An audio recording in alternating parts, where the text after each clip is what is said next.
تھوڑا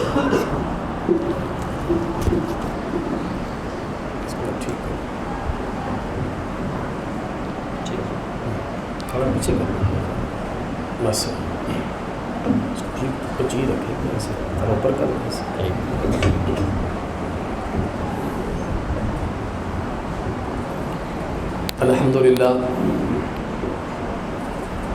الحمدللہ نحمده ونستعینه ونستغفره ونعوذ باللہ من شرور انفسنا ومن سیئات اعمالنا من يهده الله فلا مضل له ومن يضلل فلا هادي له ونشهد ان لا اله الا الله وحده لا شريك له ونشهد ان محمدا عبده ورسوله. اما بعد فان خير الحديث كتاب الله وخير الهدي هدي محمد صلى الله عليه وسلم وشر الامور محدثاتها وكل محدثة بدعة وكل بدعة ضلالة وكل ضلالة في النار. اللهم صل على محمد وعلى ال محمد كما صليت على ابراهيم وعلى ال ابراهيم انك حميد مجيد. اللهم بارك على محمد وعلى ال محمد كما باركت على ابراهيم وعلى ال ابراهيم انك حميد مجيد. رب اشرح لي صدري ويسر لي امري واحلل عقدة من لساني يفقهوا قولي. رب زدني علما. قال الله تبارك وتعالى في القرآن المجيد والفرقان الحميد. أعوذ بالله السميع العليم من الشيطان الرجيم. بسم الله الرحمن الرحيم. وأطيعوا الله ورسوله ولا تنازعوا فتفشلوا وتذهب ريحكم واصبروا إن الله مع الصابرين. ہر قسم کی حمد و ثنا اللہ سبحانہ و تعالیٰ کی ذات و برکات کے لیے، اور بے شمار درود و سلام امام الانبیاء، اکرم الانبیاء، اشرف الانبیاء، رحمت للعالمین جناب محمد رسول اللہ صلی اللہ علیہ وسلم کی ذات پر. سب سے پہلے تو میں آپ تمام ساتھیوں کا مشکور ہوں، خصوصاً ہمارے بھائی حافظ اسامہ صاحب اور اسی طرح بھائی عارف صاحب، ہمارے محترم بہترین عالم دین عبداللہ علوی صاحب اور دیگر آپ جماعتی ساتھیوں کا کہ آپ نے ہمیں یہاں دعوت دی، اور محترم ہمارے بھائی امیر عبداللہ فاروقی صاحب حافظہ اللہ تعالی طول اللہ عمرہ و صحت و سلامہ، آپ لوگوں نے ہمیں یہاں دعوت دی اور ہمیں نیکی کا یہ موقع فراہم کیا.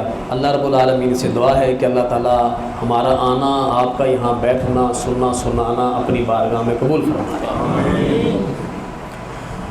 مجھے جو موضوع دیا گیا ہے،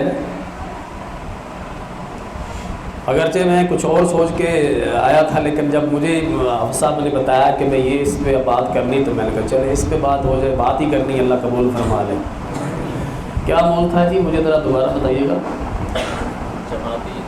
جماعتی نظم.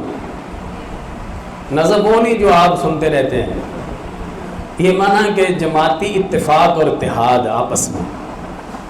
اچھی بات ہے، بہت بہترین موضوع ہے.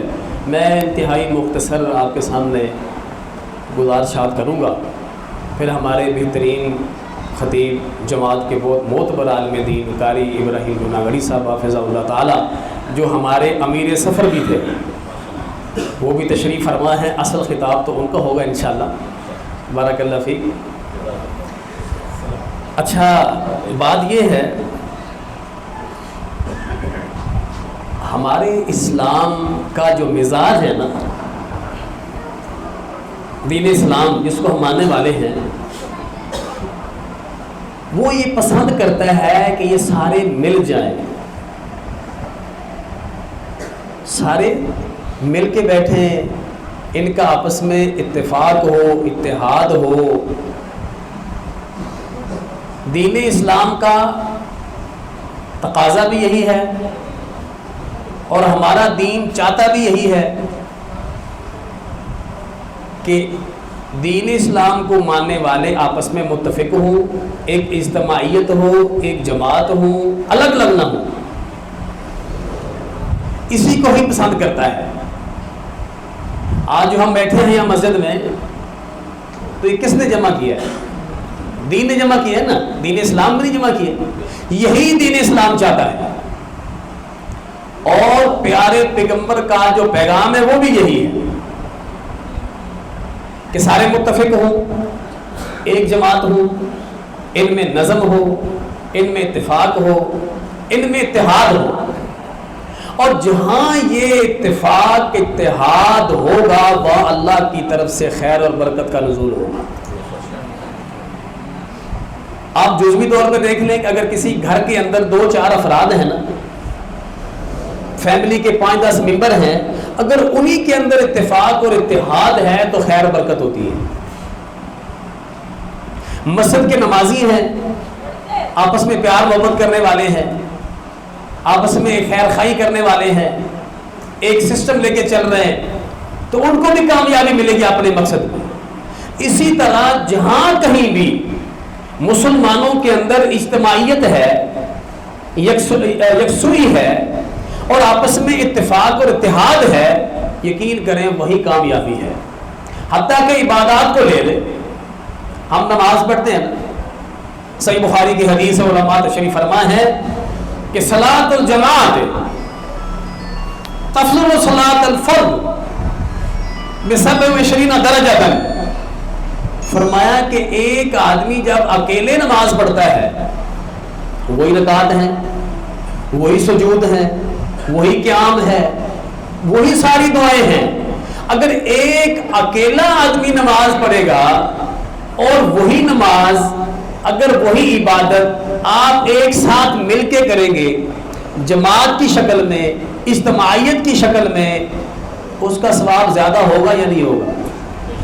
اور کون فرما رہے ہیں؟ ہمارے پیارے پیغمبر فرما رہے ہیں کہ 1 2 4 اجر نہیں، بلکہ فرمایا کہ ایک حدیث میں صحیح بخاری کی روایت ہے 25 درجے، اور ایک روایت میں آتا ہے 27 درجے ثواب زیادہ ہے۔ تو کیوں ہے؟ کیا اس میں کوئی سجود زیادہ ہوتے ہیں؟ کیا اس میں کوئی رکوع زیادہ ہوتے؟ نہیں، وہی نماز ہے، وہی قیام، وہی نماز، وہی رکوع، وہی سجود، لیکن آخر اتنا اجر ایک نماز کا، اکیلے نماز پڑھنے کا ایک نماز کا ثواب ہے، اور اگر آپ با جماعت مل کے اکٹھے ہو کے نماز پڑھیں گے نا تو 27 نمازوں کا ثواب ہے۔ کتنا ہو گیا جی؟ اور لائٹ تو آتی جاتی رہے گی، مجھے دیکھو، لائٹ تو آپ روزانہ دیکھتے ہو اللہ کے بندو، میری بات سنو، یہ پنکھے بند ہو جائیں چلتے رہیں، ان کو چھوڑ دو، چند باتیں کرنی آپ کے سامنے صرف۔ اچھا، اب یہ دیکھیں کہ اگر آپ نے مل کے عبادت کی ہے، آپ کے اندر اجتماعیت ہے، یکسوئی ہے، کندھے سے کندھا ملا کے ایک نظم ہے نا، نظم کے ساتھ ہے، تو ظاہر بات ہے اس کا ثواب 27 گنا زیادہ ہے۔ تو کیا سجدے اضافی ہیں؟ نہیں۔ رکوع اضافی ہیں؟ نہیں۔ نہ قیام اضافی، وہی دعائیں، وہی نماز، وہی رکوع، وہی سجدے، لیکن جب آپ مل کے کھڑے ہوتے ہو نا تو رب کو بڑا پسند ہے۔ جب آپ ایک مل کے کام کرتے ہو نا تو رب کو بڑا پسند ہے آپ کا آپس میں ملنا، مل کے بیٹھنا، آپس میں پیار محبت کے ساتھ کندھے سے کندھا ملانا، پاؤں سے پاؤں ملانا، ایک نظم کے ساتھ، اللہ کو یہ پسند ہے، اور اسی وجہ سے اس نماز کا ثواب 27 گنا زیادہ ہے۔ علامہ ابن قیم رحمۃ اللہ علیہ، یہ شاگرد ہیں امام ابن تیمیہ رحمۃ اللہ علیہ کے، ان سے پوچھا کہ وہ فرماتے ہیں کہ دیکھیں کہ عشاء کی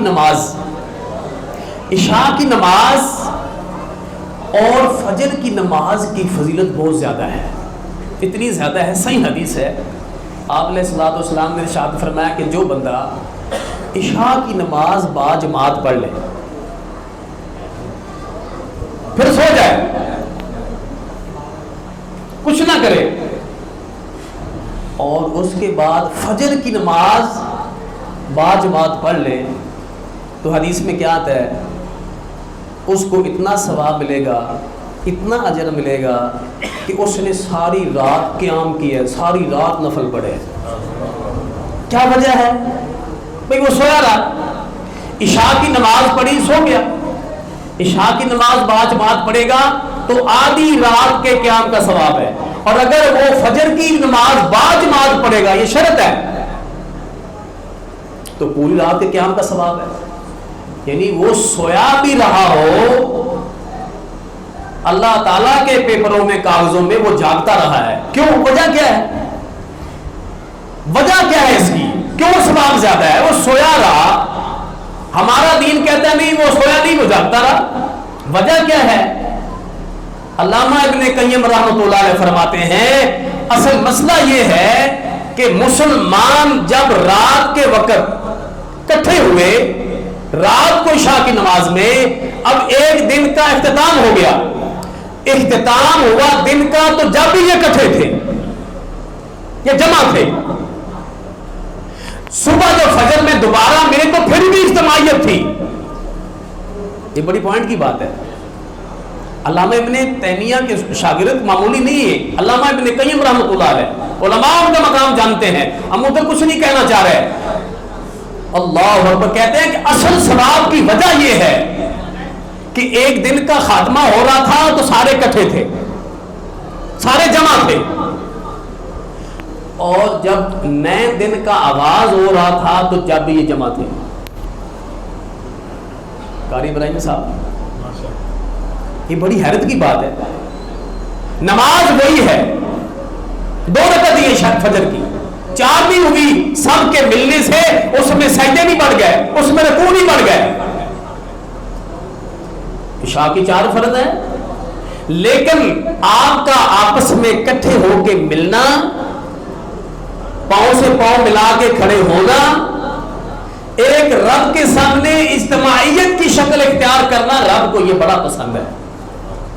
تو اس لیے فرماتے ہیں امام ابن قیم رحمۃ اللہ علیہ کہ اصل بات یہ ہے کہ جب یہ رات کو الگ ہوئے تھے تو سارے اکٹھے تھے، صبح جب نئے دن کا آغاز ہوا تو سارے اکٹھے تھے۔ اس اکٹھے ہونے کا رب بڑا پسند کرتا ہے، اور یہی اصل کا مقصد اسلام کا، کہ اسلام چاہتا ہے کہ سارے مسلمانوں کی ایک جماعت ہو، ان کے اندر اجتماعیت ہو۔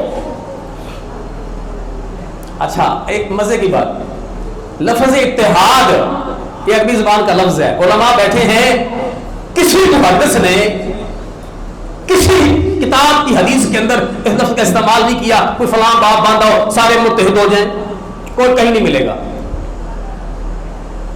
بھئی ہم تو اس کو مانا کرتے ہیں کہ متحد ہونا بھی وہی ہے، جمع ہونا بھی، ایسا بڑا فرق ہے اس میں۔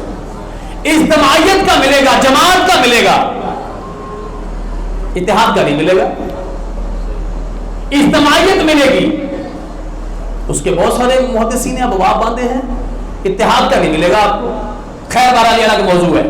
اب میں اس بات کو بتانا چاہتا ہوں، جو موضوع دیا گیا ہے کہ جو کام، میری بات سمجھ رہے ہیں، جو عبادت، جو نیکی آپ سارے مل کے کریں گے نا، اکٹھے ہو کے کریں گے، اس کا ثواب، اس کا اجر اکیلے نیکی کرنے سے زیادہ ہے۔ آپ جمعے کی نماز کتنی رکعت پڑھتے ہیں؟ 2۔ جمعہ زور کا متبادل ہے نا جی، اس دن زور تو نہیں پڑھتے، جمعہ ہی پڑھتے ہیں۔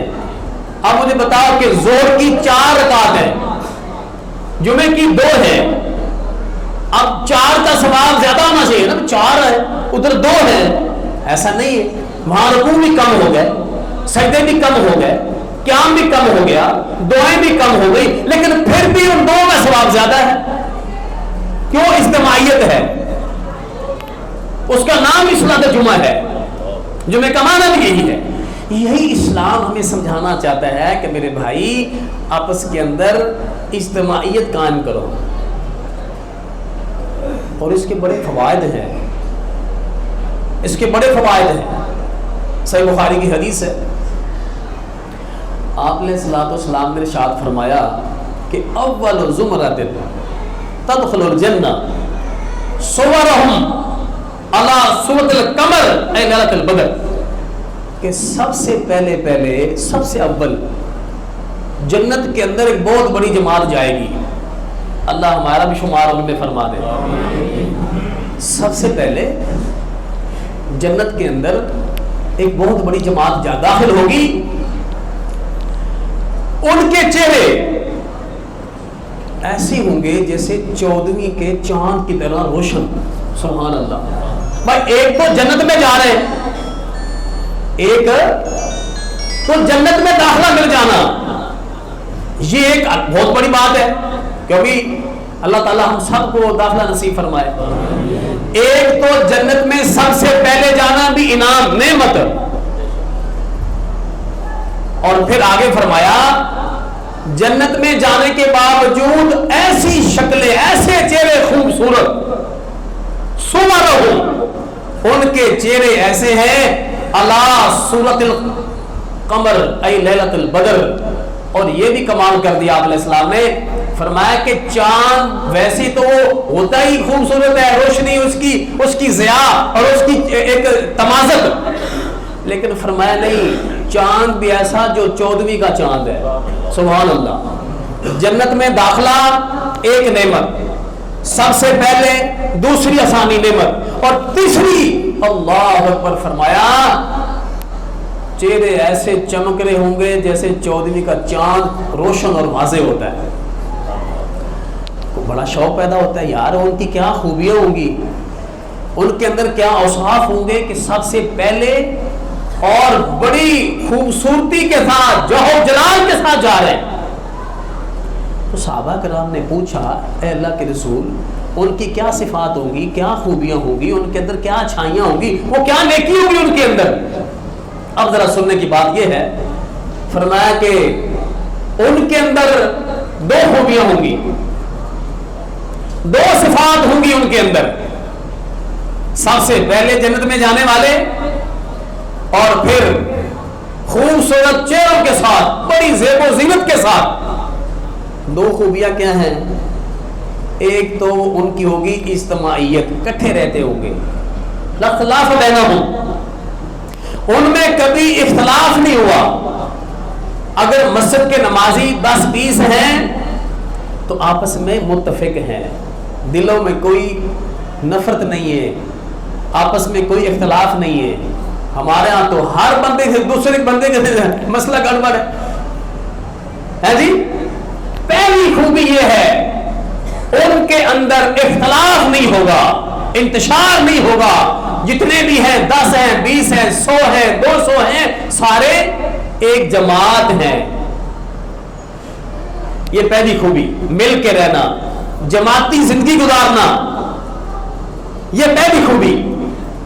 اور دوسری خوبی کیا ہے، اس میں توجہ کر رہی ہے، قلوبہم علی قلب رجل واحد.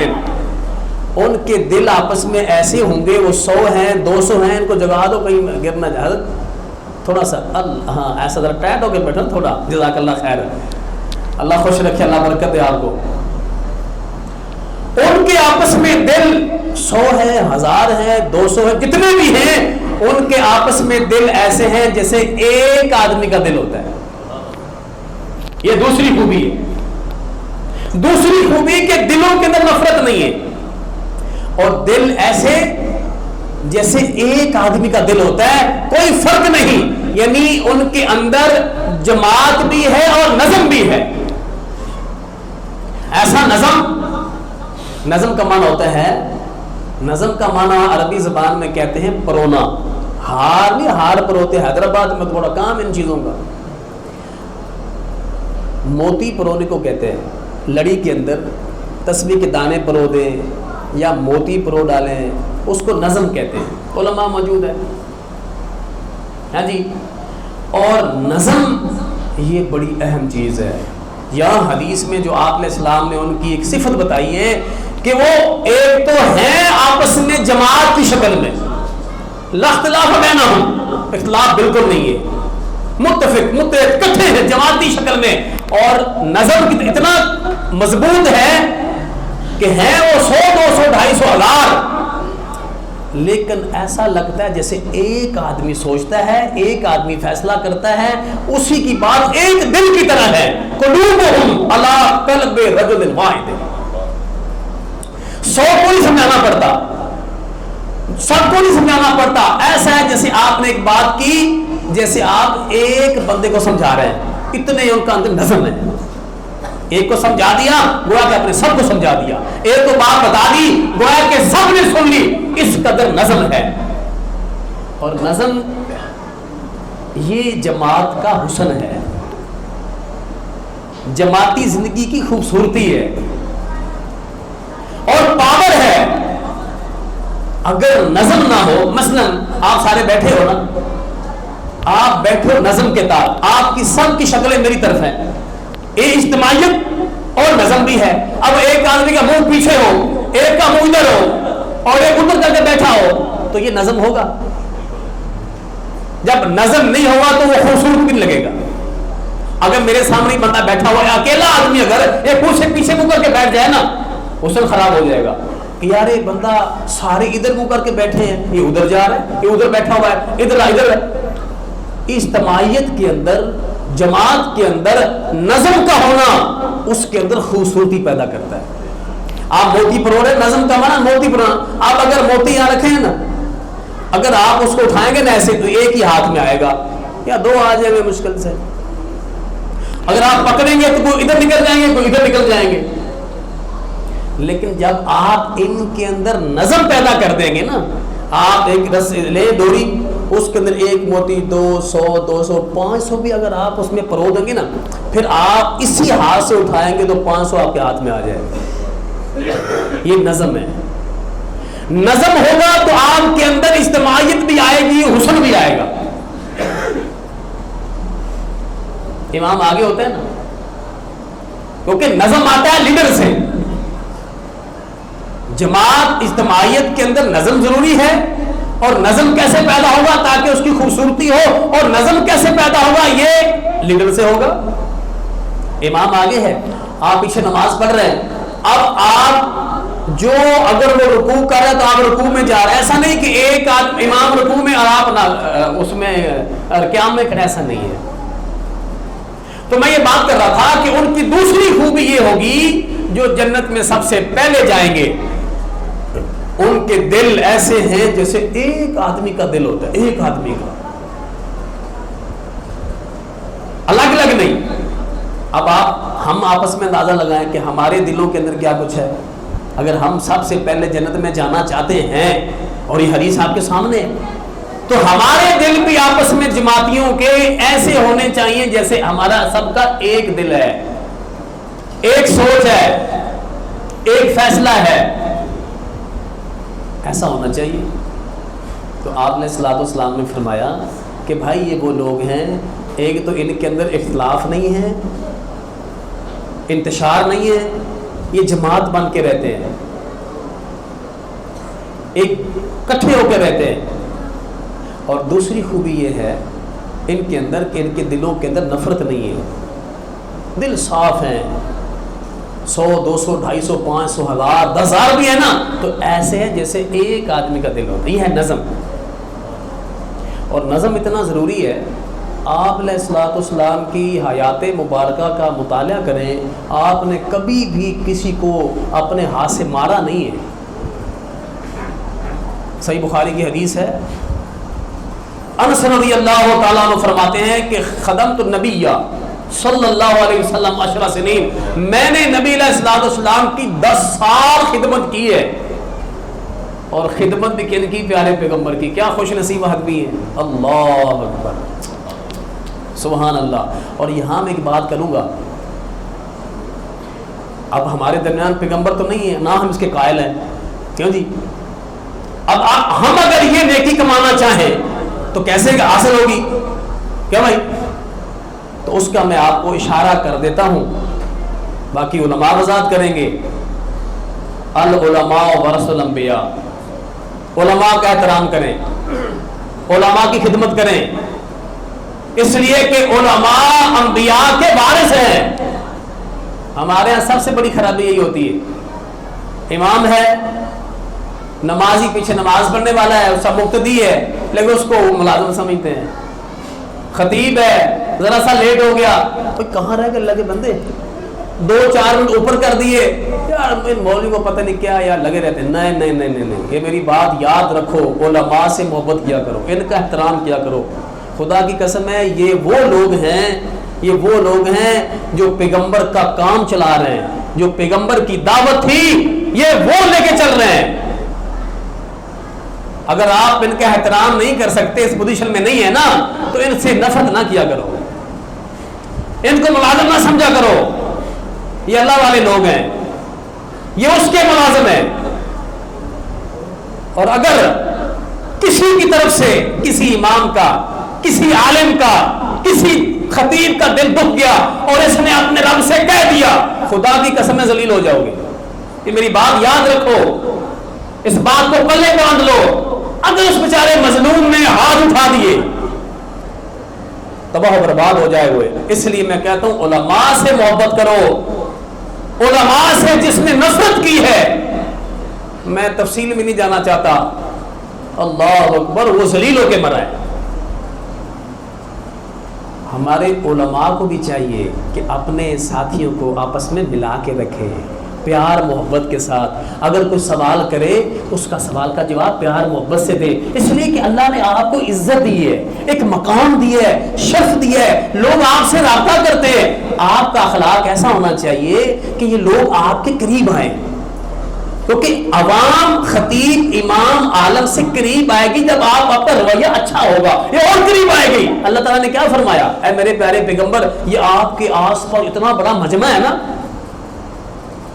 کوئی روم سے آیا ہوا سہیب رومی، کوئی حبشہ سے آیا ہوا بلال حبشی، کوئی فارس سے آیا ہوا سلمان فارسی، پتہ نہیں کہاں کہاں سے چل کر یہ جو آپ کے آس پاس دیوانے بنے ہوئے ہیں نا، یہ اللہ تعالیٰ خود فرما رہا ہے اپنے پیغمبر سے کہ یہ اتنے دور دراز سے سفر کر کے آپ کے دیوانے، آپ تھوک پھینکتے ہیں اس کو بھی اٹھا لیتے ہیں۔ اتنی محبت کسی عاشق سے ہم نے دیکھی نہیں ہے کہ تھوک پھینکے، جتنی مرضی کی محبت کرنے والا ہو، کہ محبوب تھوک پھینکے اور اس کا جو محبت کرنے والا اس کو اٹھا لے، سوال ہی پیدا نہیں ہوتا۔ اتنی محبت، اتنی عقیدت ہے، اور یہ آپ کے ساتھ اتنا بڑا اجتماع پتہ ہی کیوں ہے؟ آپ کا اخلاق اچھا ہے، آپ کی زبان میٹھی ہے، آپ پیار سے بات کرتے ہیں اپنے امتیوں سے، مقتدیوں سے۔ اور آگے رب نے فرمایا میں یہ بھی بتا دوں وَلَوْ كُنْتَ فَظًّا، اگر آپ کی زبان سخت ہوتی، ترش ہوتی، غلیظ القلب، اور آپ کے دل میں نرمی نہ ہوتی، لَانفَضُّوا مِنْ حَوْلِكَ، تو سارے بھاگ جاتے، یہ سارے کے سارے چلے جاتے۔ اللہ رب العالمین اپنے پیغمبر سے فرما رہے ہیں کہ یہ سارا اتنا بڑا اجتماع جو ہے یہ آپ کا اخلاق اچھا ہے، آپ کے دل میں نرمی ہے۔ تو علماء کا یہ فرض بنتا ہے کہ اپنے جماعتیوں سے پیار محبت سے رہیں، اور مفتیوں کا یہ فرض بنتا ہے کہ اپنے علماء کا احترام کریں۔ تو بات کہاں چھوڑی تھی بھائی؟ کیوں بھائی؟ ہاں جی، نظم میں کیا بات ہو رہی تھی یار، وہ جہاں پہنچے تھے ہم، موتی والی بات، موتی والی شاباش۔ آپ کا کام تو نہیں پہلے کرتے رہے والا موتی والا، یہاں بڑا کاروبار ہے، یہ موتی بڑے مہنگے ہوتے ہیں، یقین کریں۔ اوے سبحان اللہ، اور یہ موتی کچھ بھی نہیں ہے، لگ ہیرے بیٹھے سارے، اس لیے توحید والے ہیں۔ اور میں ایک حدیث میں یاد آ گئی، ہم نے امیر محترم کو راستے میں بھی ذکر کیا، اللہ اکبر، یہ جو توحید والے ہیں نا، خدا کی قسم کل قیامت میں جب یہ جائیں گے نا، رب کو اتنا پیار آئے گا نا ان پہ، یار ان کے یہ تو توحید والے ہیں، گنہگار تو ہیں لیکن ہیں تو توحید والے یار، رب اتنا پیار کرنے والا ہے۔ صحیح مسلم شریف کی حدیث ہے، اب اللہ کو پوچھا یہ ہے تو گنہگار لیکن ہیں تو موحد، اب موحد کو اللہ کو ماننے والا، ایمان رکھنے والا، اور یہ توحید والے، اب رب نہیں چاہے گا کہ جہنم میں جلے۔ جس دل کے اندر توحید کی محبت ہے، توحید ہے، ایمان ہے، رب تو نہیں چاہے گا نا، تو رب تعالیٰ کیا کرے گا؟ ایک یہودی کو پکڑے گا، عیسائی کو، اس کو بولے گا بھی ایسا بات سنو، یہ پکڑو، اس کو جہنم میں ڈال دو، تم بچ جاؤ۔ یار اس سے بڑھ کر اور کیا ہے؟ توحید والے سے محبت رب کی کیا ہونی چاہیے؟ اور پھر کہے گا ھذا فداؤک من النار، تم پر جہنم واجب ہو چکی تھی، یہ بات یاد رکھو۔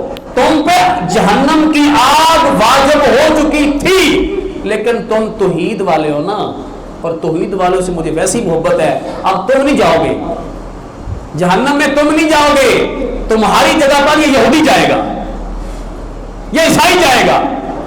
تو رب کو محبت ہے نہیں ایسے لوگوں سے، توحید والوں سے ہے نہیں۔ اللہ بڑا خوش نصیب ہے کہ اللہ نے آپ کو توحید جیسی نعمت سے مالا مال کیا۔ اب جب نظم آئے گا نا، نظم، تو نظم کیا ہوتا ہے؟ نظم میں خوبصورتی ہوتی ہے۔ آپ موتی ایک اٹھائیں گے ایسے تو ایک دو ہاتھ میں آئیں گے، جب آپ اس کو لڑی میں پرو دیں گے نظم کی شکل ہو جائے گا، پھر 1000 کو بھی اٹھائیں گے ایک کونے سے تو سارے کے سارے آپ کے ساتھ آئیں گے۔ نظم اتنا ضروری ہے، جہاں سے بات آگے نکلی تھی کہ آپ علیہ الصلوۃ والسلام کی خدمت کرنے والا کون تھا؟ وہ یہاں سے بات نکلی تھی خدمت کی 10 سال تک، اور وہ فرماتے ہیں کبھی بھی آپ نے مجھے ڈانٹنا تو دور کی بات ہے، اف تک نہیں بولا۔ فما قال لی اف، صحیح بخاری کے الفاظ ہیں۔ انس فرماتے ہیں رضی اللہ تعالیٰ عنہ کہ نبی علیہ الصلوۃ والسلام نے کبھی بھی مجھے اف تک نہیں بولا۔ تو یہ علماء انبیاء کے وارث ہیں، ان کا خدمت، ان کا خیال کیا کرو، ان کی ضروریات بھی آپ پوری کیا کرو۔ اچھا، اب وہ نظم کی بات کر رہا ہوں، جو پیغمبر کسی کو ڈانٹنے تک روا نہ ہو، لیکن نظم کے معاملے میں سنیں۔ جنگ کا میدان ہے، آپ علیہ الصلوۃ والسلام صفے سیدھی کر رہے ہیں، جنگ کے لیے ظاہر ہے جنگ ہوتی ہے، اس کا ایک ڈسپلن ہوتا ہے، نظام ہے، لیکن نظم ہے۔ نظم اتنا ضروری ہے کہ وہ پیغمبر رحمت للعالمین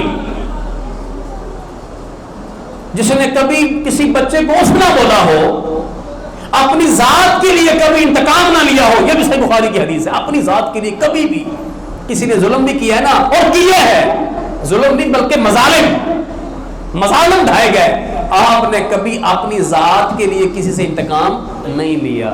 لیکن نظم کی بات جہاں تک ہے کہ جماعت کے اندر نظم ہونا چاہیے، آپ علیہ السلام جب صفے سیدھی کر رہے تو ایک صحابی آگے بڑھا ہوا تھا، آپ نے تو چھڑی مار دی۔ اللہ اکبر، پیغمبر رحمت العالمین، مجسمہ رحمت، پوری زندگی آپ دیکھ لیں کبھی کسی کو نہیں مارا، لیکن جہاں معاملہ نظم کا تھا، ڈسپلن کا تھا، وہاں چھڑی مار دی۔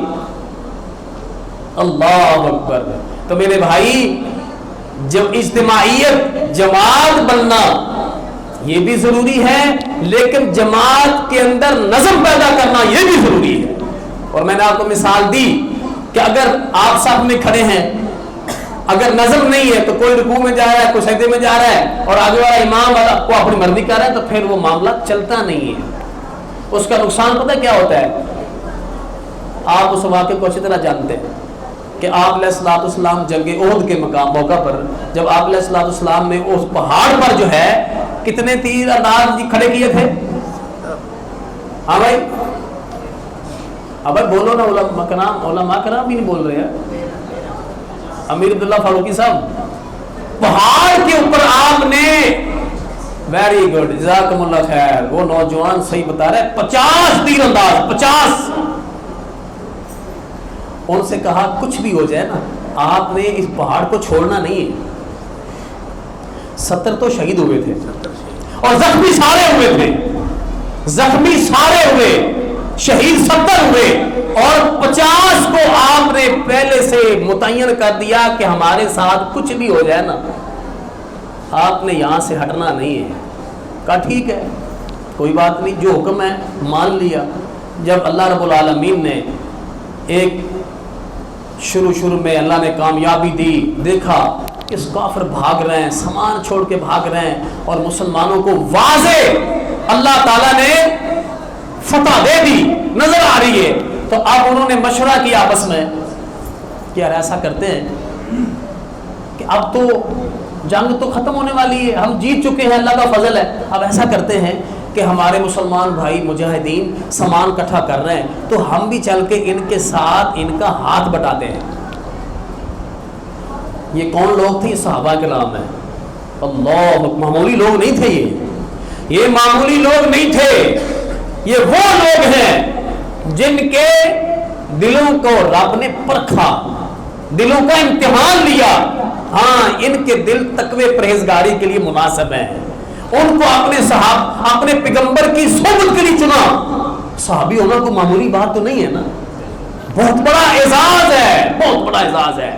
ایک چھوٹا سا اشارہ کرتا ہوں، جب جنتی سارے جنت میں چلے جائیں گے نا، اللہ ہم سب کو اس میں جمع فرما دیں، ایسے اکٹھا فرما دیں، تو ساری نعمتیں جنت کے اندر اللہ رب العالمین فرمائے گا کہ دیکھو کوئی اور چیز چاہیے؟ کہا اللہ سب کچھ ملا ہوا ہے، اب کیا کمی ہے جنت کے اندر؟ وَلَكُمْ مَا تَشْتَهِي أَنفُسُكُمْ، جو چاہو گے ملے گا، اب اور کیا چاہیے؟ اللہ تعالیٰ فرمائے گا کہ نہیں، ایک میری نعمت اور ہے، وہ یہ ہے کہ آج کے بعد میں کبھی تم سے ناراض نہیں ہوں گا، میں تم سے ہمیشہ راضی رہوں گا۔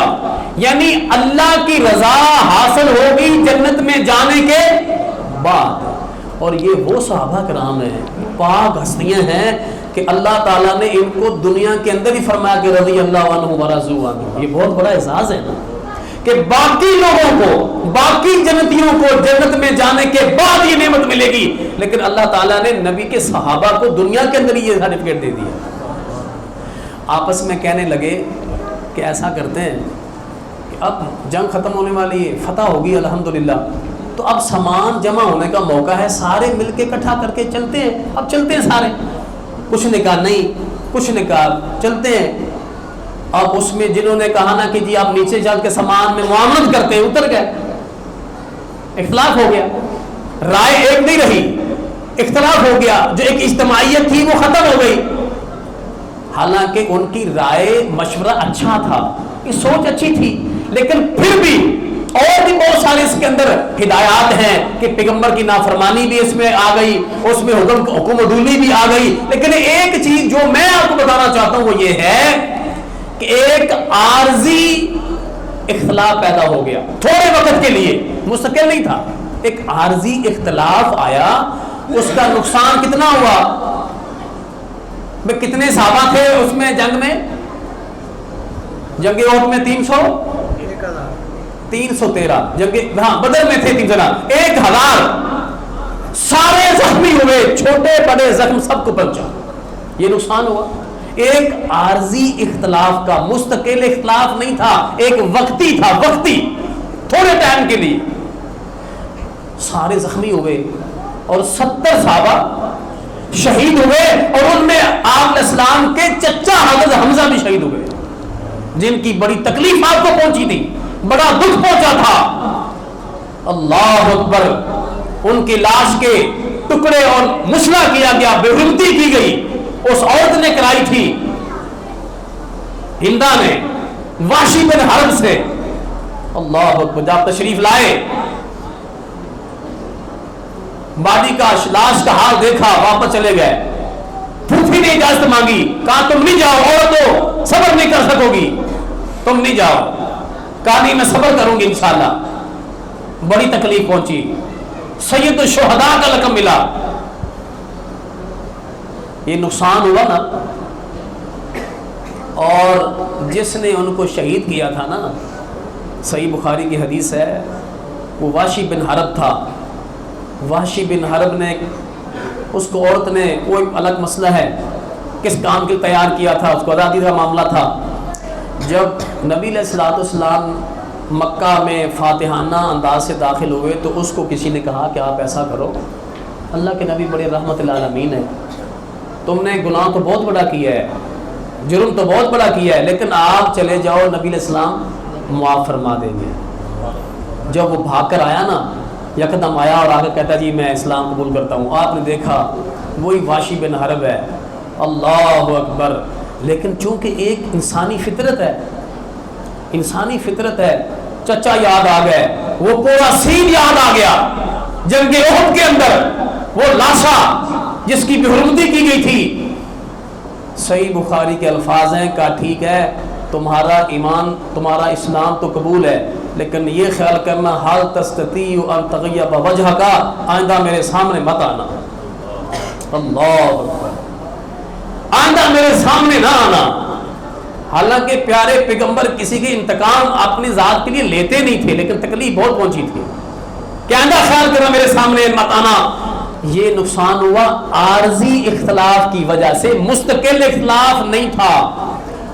آپ بتاؤ کہ ہمارے اندر اگر مستقل اختلاف ہو تو کتنا نقصان ہوتا ہے؟ اس بات کو ہم سمجھتے نہیں ہیں.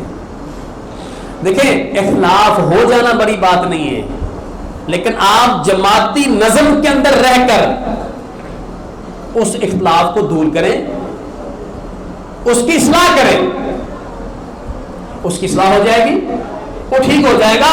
لیکن دل کے اندر قدرت، نفرت، بغض، حسد یہ پیدا نہ ہونے دیں، اور یہ کوشش کریں کہ جو کام بھی کریں ایک جماعت سے منسلک رہ کر کریں. اب آخری بات، اب آپ کہیں گے کہ بھائی آپ کس جماعت سے ملیں؟ جمعیت اہل حدیث سندھ ہے، جمعیت اہل حدیث مرکز، جمعیت اہل حدیث پاکستان ہے، جماعت غرباء اہل حدیث ہے. اب کس کے ساتھ ملیں؟ تو میں اس طرف اشارہ کرنا چاہوں گا ضرور کہ ہر ایک سوال اٹھتا ہے کہ اب کس کے ساتھ کیا کریں. تو میرے بھائی یہ الگ الگ جماعتیں نہیں ہیں، یہ بات یاد رکھیے گا. جماعت الگ اس وقت ہوتی ہے جب نظریات اور عقیدہ الگ الگ ہو. یہ میری بات یاد رکھیں، یہ سارے ہم ایک ہیں. جمعیت اہل حدیث سندھ ہو، جمعیت اہل مرکزی جمعیت ہو، جماعت غرباء اہل حدیث ہو، ہم جماعت ہماری ایک ہے.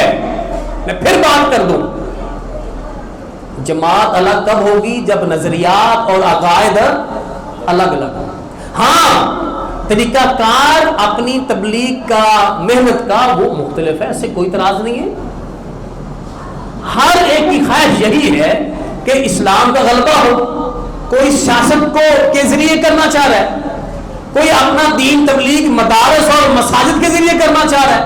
تو لہذا یاد رکھیں ہم سب ایک ہیں، جماعت مسلک ہمارا ایک ہے اور وہ اہل حدیث ہیں ہم. باقی رہا مسئلہ یہ کہ طریقہ کار، تو یہ کوئی بڑی بات نہیں ہے. جماعت غرباء اہل حدیث کی مرکزی سالانہ کانفرنس جب ہوتی تھی، 2 دن جماعت کی وہاں ہوتی تھی بنس روڈ پہ، اور 1 دن جامعہ سلاریہ میں. اب حالات کی وجہ سے وہ رکی ہوئی ہے، لیکن جب ہوتی تھی تمام علماء کو دعوت ملتی تھی. اور یقین کریں آپ کے سندھ کی وہ ہستی جس کا احسان یہ ہستی چکا ہی نہیں سکتی قیامت تک، شاہ بدیع الدین راشدی رحمۃ اللہ علیہ، شیخ العرب والعجم، جب جماعت کا ٹائم ہوتا تھا تو نماز شاہ صاحب ہی پڑھاتے تھے. کیونکہ یہ بات محبت پیار کی ہے یا نہیں؟ جب تک وہ زندہ رہے کوئی کانفرنس غرباء کی اس کے علاوہ ہوئی نہیں ہے. آخری خطاب ان کا ہوتا تھا، اور جب نماز کا ٹائم ہوتا تھا تو شاہ صاحب کا احترام تمام جماعت، تمام اکابرین، تمام علماء کرتے تھے، تمام مسلمان ہمارے اہل حدیث کرتے تھے. نماز وہی پڑھاتے تھے، حالانکہ وہ رکوع کے بعد ہاتھ باندھتے تھے. کوئی بڑی بات نہیں ہے، کوئی مسئلہ نہیں ہے. تو میں یہ عرض کروں گا آپ ساتھیوں سے کہ چھوٹی چھوٹی باتیں اس کو بنیاد نہ بنایا کریں. یہ ہوتا ہے ہم سب ایک ہیں، اہل حدیث ہیں، ہمارا مسلک، ہمارا منہج، ہماری جماعت ایک ہے، ہماری دعوت بھی ایک ہے. تو لہذا تقویت پہنچائیں اپنے کاز کو، اپنے منہج کو.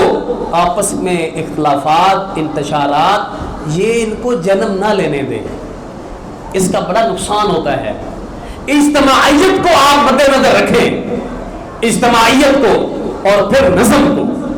اگر آپ یہ کریں گے یقین کریں جہاں یہ اتحاد کا جلوہ ہوتا ہے. اور یہ بھی یاد رکھیں ہمارا دین اسلام یہ جلوت کا نام ہے، خلوت کا نام نہیں ہے. یہ اجتماعیت کا نام ہے، تنہائی کا نام نہیں ہے. اسلام یہ نہیں سکھاتا کہ آپ اپنا بستر اٹھاؤ اور تنہائی میں جا کے جناب پہاڑوں میں چلے جاؤ، وہاں صوفی بن جاؤ. ہمارا اسلام یہ تعلیم دیتا ہی نہیں ہے. ہمارا اسلام یہ کہتا ہے آپ معاشرے میں رہیں، اپنے مسلمان بہن بھائیوں کے درمیان رہیں، ان سے ملیں جلیں، ان کے ساتھ رہیں، جو تکلیف وہ دیں آپ کو اس کو برداشت کریں، آپس میں مل جل کے رہیں. ہمارا اسلام یہ سکھاتا ہے. میں بات کلوز کر رہا ہوں اور اپنی وہ آیت جو پہلے پڑھی تھی اس طرف آ رہا ہوں کہ اللہ رب العالمین نے فرمایا کہ وَأَطِیعُوا اللَّهَ وَرَسُولَهُ، اللہ اور اس کے رسول کی بات کو مانا کرو. ایک ہوتی اطاعت، یہ بات قابل غور ہے، ایک ہوتی اتباع. اطاعت اور اتباع میں فرق ہے. اطاعت جو ہوتی ہے وہ ہوتی ہے قول میں، فرمان میں. مثال کے طور پر اللہ رب العالمین کے بارے میں پورے قرآن میں آپ کو کہیں نہیں ملے گا کہ اللہ کی پیروی کرو، اتباع کرو، ایسا نہیں ملے گا. کیوں؟ اتباع ہوتی فعل میں، عمل میں ہوتی ہے. اللہ تعالیٰ عمل نہیں کرتا کہ اللہ تعالیٰ جو کر رہا ہے وہ کرو. ہاں، اللہ جو کہہ رہا ہے وہ کرو. یہ اطاعت ہے. اطاعت بات ماننا، اور اتباع جو آپ نے کیا ہے ویسا کرنا، یہ اتباع ہے. یہاں اللہ رب العالمین فرما رہے ہیں کہ دیکھو وَأَطِیعُوا اللَّهَ، اللہ کی بات مانو، اللہ کی بات مانو. وَأَطِیعُوا الرَّسُولَ، اور اس کے رسول کی بات مانو. اور آگے فرمایا وَلَا تَنَازَعُوا. یہ جو لفظ ہے نا عربی گرامر میں علماء تشریح فرمائے ہیں، اس کا معنی ہوتا ہے با مفالہ، آپس میں جھگڑنا. مفالہ آپس میں بہم، جھگڑ پڑنا، تھوڑی سی بات پہ لڑ پڑنا، الجھ جانا نہیں. ولا تنازعوا، آپس میں الجھو نہیں، آپس میں لڑو نہیں، آپس میں تنازع نہ کرو. اچھا اگر کرو تو کیا ہوگا؟ اگر لڑ پڑے، جھگڑا ہو گیا، الجھ گئے تو کیا ہوگا؟ تو رب نے اس کا آگے نتیجہ بھی بتا دیا. اگر لڑو گے، الجھو گے، اجتماعیت کو پارا پارا کرو گے، فتفشلوا، تو رب کہتا ہے بزدل ہو جاؤ گے. بزدل کا معنی کیا ہوتا ہے؟ بزدل ہمیں کون بتائے گا؟ بھائی بزدل تو فارسی لفظ ہے، اس کا معنی کچھ ہونا چاہیے نا. بتاؤ. یہ بھائی کہہ رہا ہے ڈرپوک. اور بتاؤ سب کو دعوت ہے، کون بتائے گا؟ بزدل تو فارسی لفظ ہے، اس کا ہم معنی کیا کریں گے؟ رب کہہ رہا ہے فتفشلوا، اگر تم نے اجتماعیت کی جماعت سے ہٹ گئے، نظم توڑ دیا، آپس میں الجھ گئے، فتفشلوا، تو کیا ہو جاؤ گے؟ بزدل ہو جاؤ گے. یہ بڑا مشہور لفظ ہے، بڑا معروف لفظ ہے، ہر بندہ استعمال کرتا ہے، ہر بندہ دوسرے کو بزدل کہتا ہے، لیکن معنی کسی کو پتہ نہیں ہے. اللہ اکبر. بز بولتے ہیں بکری کو، فارسی میں بز کسے کہتے ہیں؟ یہ بات یاد رکھو ہمیشہ. میں کچھ سیکھو نا، اگر ہم سفر کر کے آئیں تو کچھ دے کے جائیں نا جی، سب کا جاریہ بنے ہمارے لیے. فاروقی صاحب اللہ کو عزت دے. بز کا معنی بکری، اور ان راجپوتوں سے بکری سے ان کو کون جانتا ہے؟ بکری تو زیادہ جانتے ہیں. یہ کبھی جانتے ہو نا بکریوں کو؟ ہو، ہم خود ذمہ لوگ ہیں، میں خود دیہاتی بندہ ہوں، ہم خود جانور پالتے ہیں. بزدل کا معنی اس کا دل ایسا ہو جائے گا جیسے بکری کا دل ہے. ٹھیک ہے؟ بزدل، دل تو دل ہے، بز ہے. مانا اب یہ ایسے ہو گیا جیسے بکری کا ایسا بھاگی. کیوں ایسا ہوتا ہے؟ ذرا سا اشارہ کرو، ذرا سا وہ بھاگ جائے گی. اگر طالبی ایسے کرو گے نا، الوی صاحب ایسے ہی، ہم تو خود دیہاتی لوگ، ہمیں پتہ ہے، ہم پالتے ہیں بکریاں، جانور پالتے ہیں. اللہ اکبر. تو بڑا عجیب لفظ ہے فتفشلوا، بزدل ہو جاؤ گے. اب طاقت نہیں رہے گی، ہمت نہیں رہے گی، وہ تمہارے اندر دلیری نہیں رہے گی. یہ کیوں ہوگا؟ اگر آپس میں الجھو گے، آپس میں لڑو گے، اجتماعیت جماعت کو ختم کر دو گے، چھوڑ دو گے، نظم توڑ دو گے، بزدل ہو جاؤ گے. تو جب بزدل ہو جاؤ گے فتغلب ریحکم، تمہاری ہوا بھی اکھڑ جائے گی، مانا پاؤں اکھڑ جائیں گے، تمہاری مضبوطی، تمہاری ثبات ختم ہو جائے گا. تو لہٰذا میرے بھائی، اللہ تعالیٰ کا فرمان اطیعوا اللہ واطیعوا الرسول، اللہ اس کے رسول کی بات کو مانو، جھگڑا نہ کرو، ورنہ تم آپس میں الجھو گے تو کمزور ہو جاؤ گے، بزدل ہو جاؤ گے، بکری جیسا دل ہو جائے گا، بکری جیسا. تو ظاہر ہے بکری تو کمزور ہے، کمزور جانور ہے جی. تو پھر کیا ہوگا؟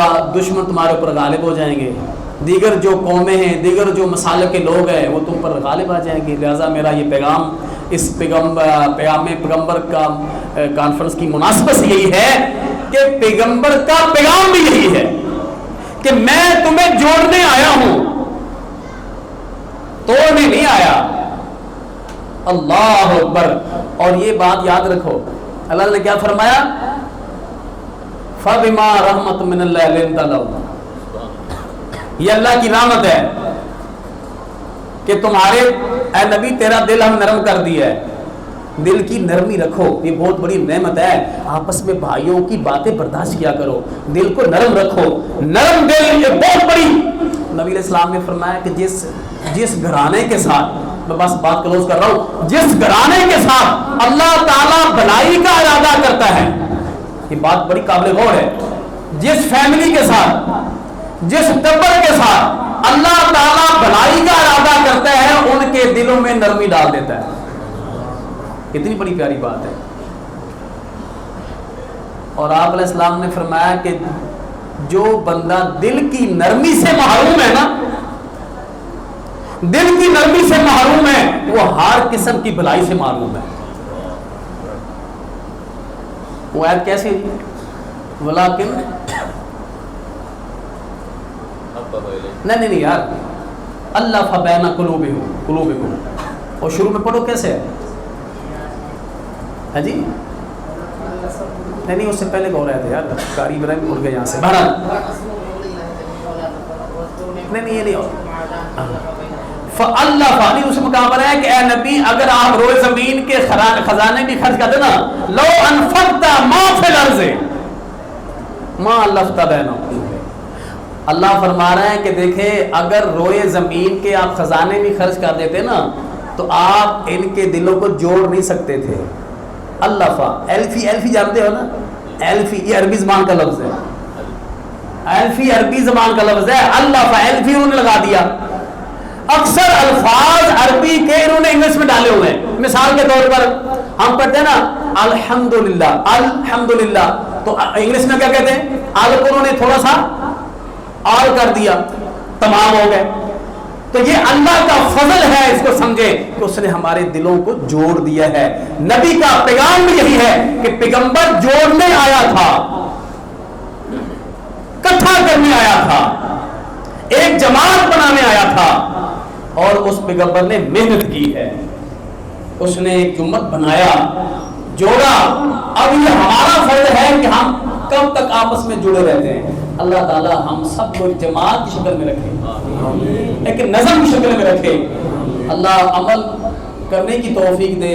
جو کچھ بیان کیا سنا اللہ ہم سب کو اس پر عمل کی توفیق دے. وآخر دعوانا ان الحمدللہ رب العالمین.